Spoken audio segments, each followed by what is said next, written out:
রোহানি রহিম। আহ, আমি এক মাঠে আসছি, কৃষি মাঠে ওষুধ প্রয়োগ করার জন্য কীটনাশক। তো হঠাৎ একটা কথা মনে পড়লো যে মানুষ সৃষ্টির রহস্য। আমরা জন্মগ্রহণ,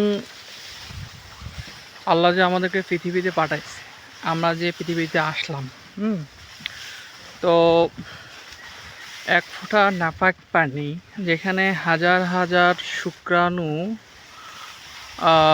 প্রতিযোগিতা লাখ লাখ বলা চলে, তারপর আমরা পৃথিবীতে এসেছি। প্রতিযোগিতামূলক করেই, যুদ্ধ করেই তো আমরা পৃথিবীতে জন্ম নিয়েছি। তো একটা শিশু যখন ভূমিষ্ঠ হয় পৃথিবীতে, ভূমিষ্ঠ হওয়ার পরে সে হাঁটতে শেখে, তারপরে ধীরে ধীরে সামাজিকভাবে পরিবারের কাছ থেকে সে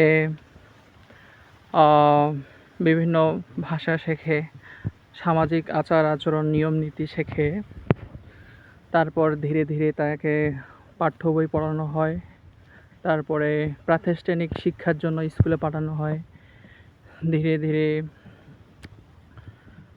একাডেমিক শিক্ষা, তাই একটা একাডেমিক শিক্ষা শিখতে হয় ক্লাস 1, 2, 3, 4, এভাবে প্রাথমিক জীবনে তাকে শিক্ষা শিখতে হয়। সমাজে দেখবেন প্রত্যেকটা বাচ্চার বাবা মায় দেখবেন শিক্ষা অর্জনের জন্য তাকে ক্লাসের প্রথম হইতে হবে, বা এটা করতে হবে, ওইটা করতে হবে। তো একটা আসলে মানসিক শ্রম যায়।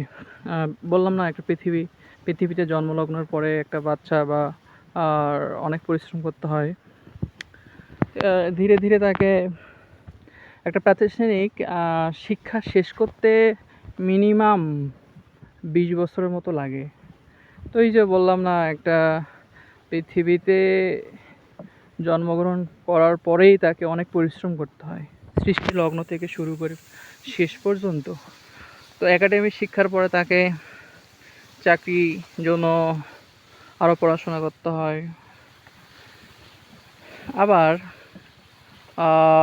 যদি কেউ প্রাতিষ্ঠানিক শিক্ষা ফুলফিল না করে, হয়তো বা কেউ ব্যবসা বাণিজ্যে যায়, আসলে যে কোনো সেক্টরে তাকে পৃথিবীতে বাস করতে গেলে পরিশ্রম করেই চলাফেরা করতে হয়।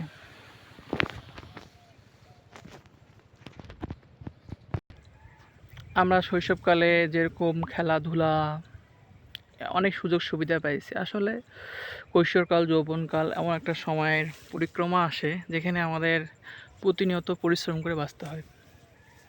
আসলে বেঁচে থাকতে হলে মানসিক এবং শারীরিক এই দুটা দিকে খুবই লক্ষ্য রাখতে হয়, এবং দুইটাই ভালো হওয়া জরুরি। জীবনে ভালো কিছু করতে গেলে প্ল্যান পরিকল্পনা থাকাটা খুবই জরুরি। প্ল্যান পরিকল্পনা থাকলে কাজটা করা খুবই সহজ হয়ে যায়।